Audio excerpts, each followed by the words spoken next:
আরবি ভাষা শিখুন। আসসালামু আলাইকুম প্রিয় ভিউয়ার, আশা করি সবাই ভালো আছেন। দেশ ও প্রবাস ভাই বোনের, আজকের আরবিমূলক ভিডিও আমরা যারা নতুন তাদের জন্য গুরুত্বপূর্ণ, কাজের ক্ষেত্রে চলাফেরার ক্ষেত্রে প্রয়োজন। আজকের আরবিমূলক বাক্যগুলো খুবই গুরুত্বপূর্ণ, শব্দগুলো নিয়ে বানানো। প্রথমে আরবি, পরে বাংলা, যাতে বুঝতে সহজ হয়। তাই বন্ধুরা ভিডিওটা না টেনে শেষ পর্যন্ত দেখবেন, আর আমার চ্যানেলটি সাবস্ক্রাইব করবেন, পাশে থাকা বেল আইকনটি বাজিয়ে রাখবেন।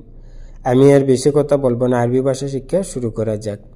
ইনতা বিলাদ ওয়াইন অর্থ হচ্ছে তোমার দেশ কোথায়। তোমার দেশ কোথায় আরবিতে বলতে হবে ইনতা বিলাদ ওয়াইন। এখানে ইনতা অর্থ তুমি বা তোমার, বিলাদ অর্থ হচ্ছে দেশ, ওয়াইন অর্থ হচ্ছে কোথায়, বা ফেন অর্থ হচ্ছে কোথায়। তাহলে আমরা শিখলাম ইনতা বিলাদ ওয়াইন অর্থ হচ্ছে তোমার দেশ কোথায়। কেফ ইনতা কফিল অর্থ হচ্ছে তোমার মালিক কেমন। তোমার মালিক কেমন আরবিতে বলতে হবে কেফ ইনতা কফিল। কেফ অর্থ কেমন, ইনতা অর্থ তুমি বা তোমার, কফিল অর্থ মালিক। কেউ যদি আমাদেরকে জিজ্ঞাসা করে তখন এভাবে বলতে হবে। তাহলে আমরা শিখলাম কেফ ইনতা কফিল অর্থ হচ্ছে তোমার মালিক কেমন। ওয়াইন শুগুল হাগ্গাক অর্থ হচ্ছে তোমার কাজ কোথায়। তোমার কাজ কোথায় আরবিতে বলতে হবে ওয়াইন শুগুল হাগ্গাক।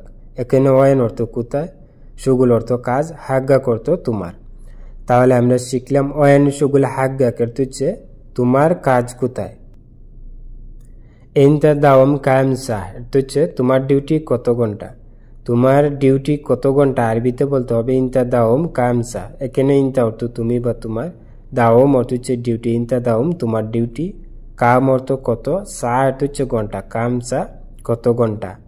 তাহলে আমরা শিখলাম ইনতা দাওম কায়েম সাহ অর্থ হচ্ছে তোমার ডিউটি কত ঘন্টা। আনতা মা আরফ অর্থ হচ্ছে আপনি জানেন না। আপনি জানেন না আরবিতে বলতে হবে আনতা মা আরফ। এখানে আনতা অর্থ আপনি বা তুমি, মা অর্থ না, আরফ বা আরিফ অর্থ জানা। তাহলে আমরা শিখলাম আনতা মা আরফ বা আনতা মা আরিফ অর্থ হচ্ছে আপনি জানেন না বা তুমি জানো না। আনা আউয়াল হিজে অর্থ হচ্ছে আমি প্রথম আসছি। আমি প্রথম আসছি আরবিতে বলতে হবে আনা আউয়াল হিজে। এখানে আনা অর্থ আমি, আউয়াল অর্থ প্রথম, হিজে অর্থ আসা বা এসেছি। তাহলে আমরা শিখলাম আনা আউয়াল হিজি অর্থ হচ্ছে আমি প্রথম আসছি বা আমি প্রথমে এসেছি। যে বিনতা জাওয়াল রগম অর্থ হচ্ছে তোমার মোবাইল নাম্বার দাও। তোমার মোবাইল নাম্বার দাও আরবিতে বলতে হবে যে বিনতা জাওয়াল রগম। এখানে জিব অর্থ হচ্ছে দেওয়া বা নিয়ে আসা, ইনতা অর্থ তোমার। যে বিনতা তোমার দাও, জাওয়াল অর্থ মোবাইল, না রগম অর্থ নাম্বার, জাওয়াল রগম মোবাইল নাম্বার। তাহলে আমরা শিখলাম জিব ইনতা জাওয়াল রগম অর্থ হচ্ছে তোমার মোবাইল নাম্বার দাও। লেকিন ইনতা লাহালু হিজি অর্থ হচ্ছে কিন্তু তুমি একা আসবে। কিন্তু তুমি একা আসবে আরবিতে বলতে হবে লেকিন ইনতা লাহালু হিজি। এখানে লেকিন অর্থ কিন্তু, ইনতা অর্থ তুমি। লেকিন ইনতা কিন্তু তুমি, লাহালু অর্থ একা, হিজি অর্থ আসা আসবে, লাহালু হিজি একা আসবে। তাহলে আমরা শিখলাম লেকিন ইনতা লাহালু হিজি অর্থ হচ্ছে কিন্তু তুমি একা আসবে। ইনতা একদার হাদা শুগুল অর্থ হচ্ছে তুমি এই কাজ পারবে। তুমি এই কাজ পারবে আরবিতে বলতে হবে ইনতা একদার হাদা শুগুল। এখানে ইনতা অর্থ তুমি, একদার অর্থ পারা। ইনতা একদার তুমি পারবে, হাদা অর্থ এটা বা এই, শুগুল অর্থ কাজ, হাদা শুগুল এই কাজ। তাহলে আমরা শিখলাম ইনতা একদার হাদা শুগুল অর্থ হচ্ছে তুমি এই কাজ পারবে। হাগ্গাক আবগা আমেল অর্থ হচ্ছে তোমার শ্রমিক লাগবে। তোমার শ্রমিক লাগবে আরবিতে বলতে হবে হাগ্গাক আবগা আমেল। এখানে হাগ্গাক অর্থ তোমার, আবগা অর্থ লাগবে বা দরকার, আমেল অর্থ শ্রমিক বা লেবার বা কাজের লোক। তাহলে আমরা শিখলাম হাগ্গাক আবগা আমেল অর্থ হচ্ছে তোমার শ্রমিক লাগবে। ইয়েস আবগা কেল্লেমনি অর্থ হচ্ছে কি লাগবে আমাকে বলো। কি লাগবে আমাকে বলো আরবিতে বলতে হবে ইয়েস আবগা কাল্লেমনি। এখানে ইয়েস অর্থ কি, আবগা অর্থ লাগবে, ইয়েস আবগা কি লাগবে, বা ইয়েস এবগা কি লাগবে, কাল্লাম অর্থ কথা বলা, কাল্লামনি আমাকে বলো। তাহলে আমরা শিখলাম ইয়েস আবগা কাল্লামনি অর্থ হচ্ছে কি লাগবে আমাকে বলো। ইনতা মিতা আবগা ফুলুস অর্থ হচ্ছে তোমার কখন টাকা লাগবে। তোমার কখন টাকা লাগবে আরবিতে বলতে হবে ইনতা মিতা আবগা ফুলুস। এখানে ইনতা অর্থ তুমি বা তোমার, মিতা অর্থ হচ্ছে কখন বা কবে। ইনতা মিতা তোমার কখন বা তোমার কবে, আবগা অর্থ লাগবে বা দরকার, ফুলুস অর্থ টাকা, আবগা ফুলুস টাকা লাগবে। তাহলে আমরা শিখলাম ইনতা মিতা আবগা ফুলুস অর্থ হচ্ছে তোমার কখন টাকা লাগবে। বাদিন আতিক ফুলুস হাগ্গাক অর্থ হচ্ছে পরে দেব তোমার টাকা।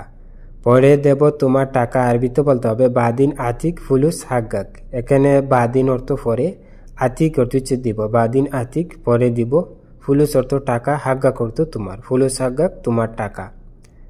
তাহলে আমরা শিখলাম বাদিন আতিক ফুলুস হাগ্গাক অর্থ হচ্ছে পরে দেব তোমার টাকা।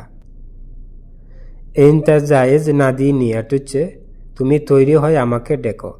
তুমি তৈরি হয় আমাকে ডেকো আরবিতে বলতে হবে ইনতা জায়েজ নাদিনি। এখানে ইনতা অর্থ তুমি, জায়েজ অর্থ হচ্ছে তৈরি হওয়া বা রেডি হওয়া। ইনতা জায়েজ তুমি তৈরি হয় বা তুমি রেডি হয়।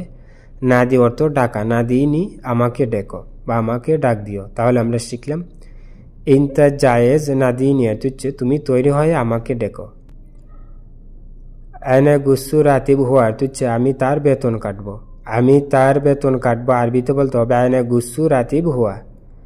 এখানে আয়না অর্থ আমি, গুসু অর্থ কাটা। আয়না গুসু আমি কাটবো, রাতিব অর্থ হচ্ছে বেতন, হুয়া অর্থ হচ্ছে সেবা তার। রাতিব হুয়া তার বেতন। তাহলে আমরা শিখলাম আয়না গুসু রাতিব হুয়া অর্থ হচ্ছে আমি তার বেতন কাটবো। হুয়া মাই আবগা আয়না অর্থ হচ্ছে তারে আমার লাগবে না। তারে আমার লাগবে না আরবিতে বলতে হবে হুয়া মাই আবগা আয়না। এখানে হুয়া অর্থ সেবা তার, মাই অর্থ না বানাই। হুয়া মাই আবগা অর্থ লাগবে, মাই আবগা লাগবে না, আয়না অর্থ হচ্ছে আমি বা আমার। তাহলে আমরা শিখলাম হুয়া মাই আবগা আয়না অর্থ হচ্ছে তারে আমার লাগবে না বা তারে আমার দরকার নাই। এবদা শুগুল মিন বুকরা অর্থ হচ্ছে কাল থেকে কাজ শুরু করো। কাল থেকে কাজ শুরু করো আরবিতে বলতে হবে এবদা শুগুল মিন বুকরা।